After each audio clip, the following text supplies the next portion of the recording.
Lah, ini Ustadz sudah berdakwah sekian lama dari 2012 sampai kemudian hari ini 2025. Terkhusus di Bandung Barat ini pesantren kita sudah berapa banyak santri yang diluluskan Ustadz? Ada santri yang sudah berhasil mungkin. Kalau sekarang itu berarti udah kayaknya ratusan itu. Bahkan ada yang sudah menjadi S3 juga ada. Oh, dokter. Alhamdulillah sudah ada. Dan Ustadz Endang Ibrahim Soleh merupakan orang yang menjadi saksi sekaligus pelaku dari bagaimana zakat, infak, dan sedekah tumbuh tidak saja mengembangkan sebuah cita-cita, tetapi juga secara langsung menjadikan lahan pesantren yang 2000 menjadi hampir 1 hektar di Kabupaten Bandung Barat.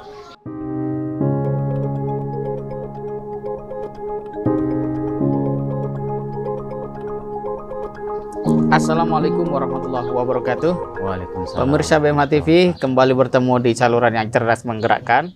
Pada kesempatan ini kita akan melakukan upaya diskusi atau podcast Bincang Mulia Baitul Mal Hidayatullah, yang kali ini saya ditemani oleh Ustadz Nan Ibrahim Soleh. Assalamualaikum Ustadz. Waalaikumsalam warahmatullahi wabarakatuh. Sehat selalu Ustadz ya? Alhamdulillah, barakallah.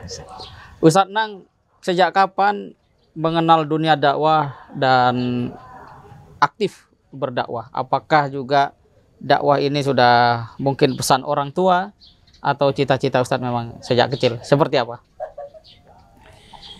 Ya, alhamdulillah saya dilahirkan dari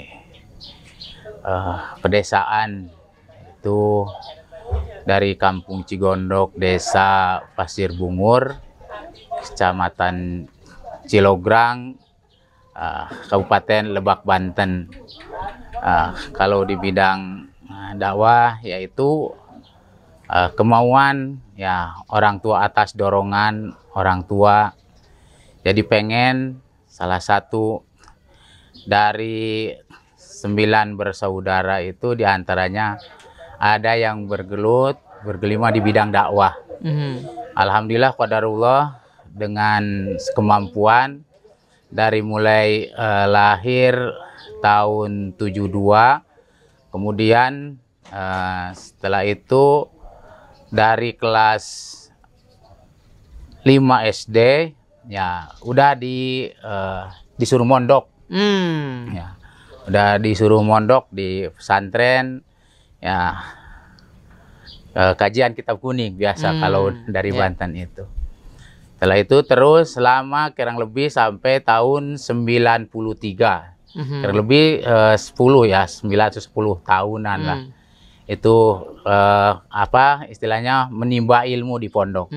Kemudian setelah itu saya dititipin sama kakek untuk memegang madrasah diniyah awaliyah ya. Kalau dulu itu masih diniyah. Nah, itu dari kampung tersebut.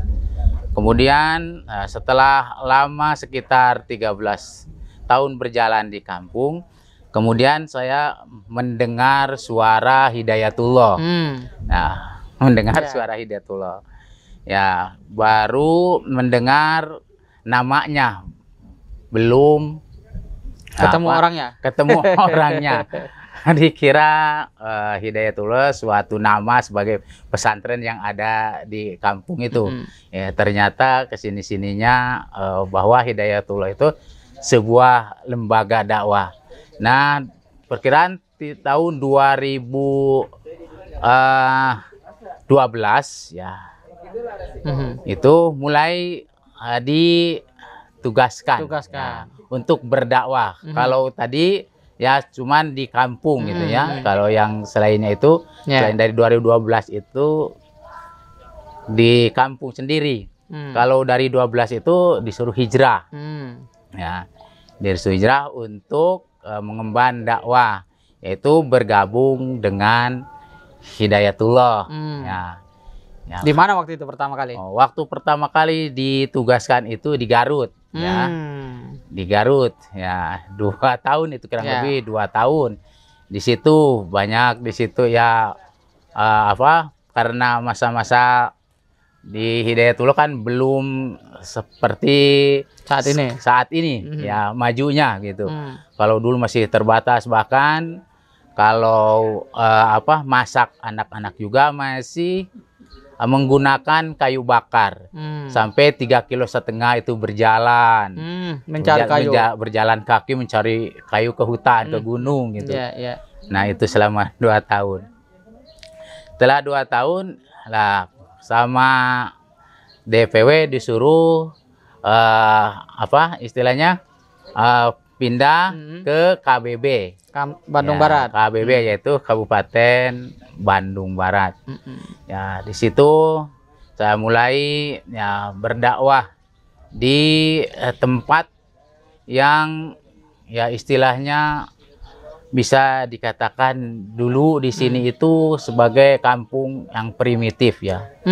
Tahun berapa itu? Tahun 2013 ya, mulai itu. Bangsa di sini kan masih belum Jumatan juga baru 7 orang gitu ya. Iya. Kesadaran umat masih rendah. Masih rendah. Kemudian istilahnya masa perjudian, pemabukan dan segala macam yang dinamakan maksiat itu lebih banyak di sini itu. Ya, maka di dalam dakwah itu sangat istilahnya sangat pedih sekali pedih sekali, sangat menderita. Ya, karena itu saya itu memohon kepada Allah Subhanahu wa taala untuk diberikan pertolongan agar dipermudah segala urusan, terutama di bidang dakwah. Ya, akhirnya bisa diterima oleh masyarakat di sini. Sekitar 2 tahun baru saya ini bisa diterima sama warga di sini untuk berdakwah. Tadinya disangkanya itulah. Sehingga banyak sebelum saya juga itu yang ustadz-ustadz yang di sini karena tidak cocokan kultur tersebut, maka apa doanya Ustadz untuk bertahan dalam dunia dakwah? Kan itu nggak mudah menghadapi tantangan begitu. Ya, Masya Allah. Ya, dengan bertawakal kepada Allah, terus berdoa seperti doa yang sering diucapkan, Allahumma ansur man nasara dina Muhammad wakhdul man khadala dina Muhammad. Ya Allah, berikanlah pertolongan kepada orang-orang yang mengembangkan agama Muhammad itu. Alhamdulillah selama 2 tahun itu baru diterima sama warga dan bisa berkiprah berdakwah walaupun itu belum istilahnya maksimal gitu ya. Belum maksimal. Lah, ini Ustadz sudah berdakwah sekian lama dari 2012 sampai kemudian hari ini 2025. Terkhusus di Bandung Barat ini pesantren kita sudah berapa banyak santri yang diluluskan Ustadz? Ada catatan mungkin yang teringat, ada santri yang sudah berhasil mungkin, sudah seperti apa gitu? Alhamdulillah, mulai dari tadinya tidak ada santri, ya kemudian Allah datangkan 1 santri 2 sampai ada sekitar 20. Kalau sekarang itu berarti udah kayaknya ratusan itu. Bahkan ada yang sudah menjadi S3 juga ada. Oh, dokter. Alhamdulillah sudah ada. Ya, alhamdulillah. Selama sekarang ini kurang lebih 15 tahun lah. 15 tahun. Cuman 15 tahun itu tidak semuanya di sini karena sempat ditugaskan juga ke Bandung, Pak Abu itu Bandung mana ya? Bandung Banjaran. Nah, ke sebelah sana. Kemudian pernah ditugaskan lagi ke Tenjo Bogor ya. Kemudian ditugaskan lagi ke Garut, lari lagi ke sini. Itu Ustadz ditugas-tugaskan gitu, apa yang membuat Ustadz punya energi itu? Alhamdulillah karena sudah ada doktrin ya. Nah, sudah ada doktrin. Kalau dulu-dulu sebelum kenal Hidayatullah, ya masa sih kalau sudah tenang gini, sudah enak pindah lagi. Nah, karena tadi udah komitmen kepada lembaga ini, maka ya motonya sami'na wa ata'na. Ya, kita dengar dan kita taat.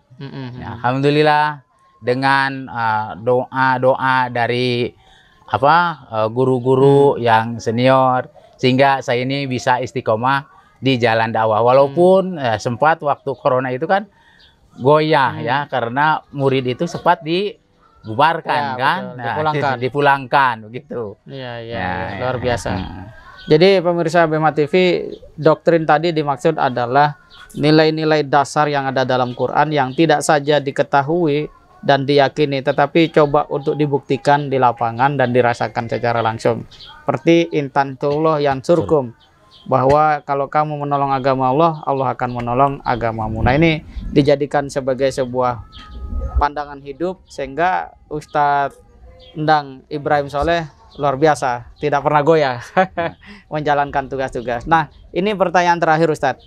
Seperti apa Ustadz memandang kontribusi zakat, infak, sedekah umat ya melalui BMH di dalam mendorong lahirnya generasi yang lebih baik ya secara pendidikan, mungkin juga skill, keilmuan, dan pada akhirnya dalam rentang waktu 15 tahun zakat, infak, sedekah yang diberikan umat setiap hari itu akhirnya membentuk satu generasi yang betul-betul membawa kebaikan. Seperti apa Ustadz akan menceritakan itu? Alhamdulillah, ketika dulu waktu kesini itu kan baru ada tanah dari muwakif itu cuman 2.500 meter. Ya.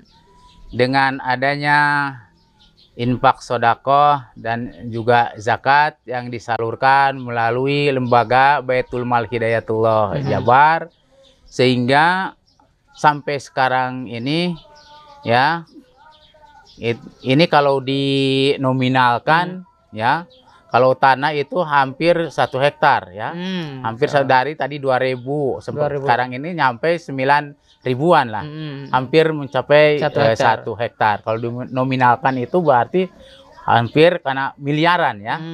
Nah, miliaran itu berkat dukungan, dorongan, support dari semua muhsinin, para agnia, sehingga saya bisa istiqomah dalam dakwah. Para santri juga bisa menimba ilmu, sehingga banyak yang mengeluarkan di sini itu dai, kemudian para hafid ya di sini, sehingga bisa menyebar luas kemana-mana ya, dengan asbab tadi dorongan dari muzaki atau orang-orang yang berinfak sedekah melalui BMH tadi. Masya Allah. Alhamdulillah ya udah menebar kemana-mana. Bahkan ke hampir Sabang sampai Merauke, dari sini ada yang dari Sumatera kan, dari Kalimantan juga itu udah menyebar luas ya. Bahkan salah satu santri lulusan sini juga ada yang tugas ke Bima NTB saja. Udah ada yang ke Bima, ke NTB, bahkan ke Jawa dan kemana-mana. Alhamdulillah. Luar biasa. Terima kasih banyak Ustaz. Sama-sama. Kemudian saya jazakallah ahsanal jazaa. Semoga Allah membalas dengan berlipat-lipat ganda kepada semua muhsinin, kepada semua agnia yang telah memberikan infak sedekah dan zakatnya ke pondok pesantren pertanian At-Taqwa yang ada di KBB ini. Masya Allah. Barakallah. Amin ya rabbal alamin. Terima kasih Ustaz Endang Ibrahim Soleh. Sama-sama. Pemirsa BMH TV, pada akhirnya kita dapat menyaksikan secara langsung bahwa kebaikan zakat, infak, dan sedekah tidak bisa diukur hanya sebatas pada saat itu diberikan. Tetapi dampaknya adalah seperti pupuk. Ketika dia ditebarkan, dia akan meresap ke dalam tanah, akan menjadi satu zat yang diperlukan oleh akar, kemudian diangkat ke atas, ditransformasi melalui dedaunan menjadi fotosintesis, dan menjadilah gerakan pertumbuhan. Seperti itulah juga zakat, infak, dan sedekah dalam kehidupan. Dan Ustadz Endang Ibrahim Soleh merupakan orang yang menjadi saksi sekaligus pelaku dari bagaimana zakat, infak, dan sedekah tumbuh. Tidak saja mengembangkan sebuah cita-cita, tetapi juga secara langsung menjadikan lahan pesantren yang 2.000 menjadi hampir 1 hektar di Kabupaten Bandung Barat. Tidak itu saja, bahkan santrinya pun datang dari berbagai tempat. Lokasinya di atas gunung, ya, banyak orang mungkin belum tahu pesantren At-Taqwa yang ada di Bandung Barat ini, tetapi jangan keliru, lulusannya sudah menebar ke seluruh Indonesia menjadi dai-dai yang menyerukan agama Allah. Masya Allah, subhanallah. Terus bersama Baitul Mal Hidayatullah, bahagia dengan berbagi. Demikian pemirsa BMH TV, kita akan ketemu dalam bincang mulia berikutnya. Terus dukung channel yang cerdas menggerakkan ini dengan cara like, share, komen, dan subscribe. Terima kasih. Assalamualaikum warahmatullahi wabarakatuh. Waalaikumsalam warahmatullahi wabarakatuh.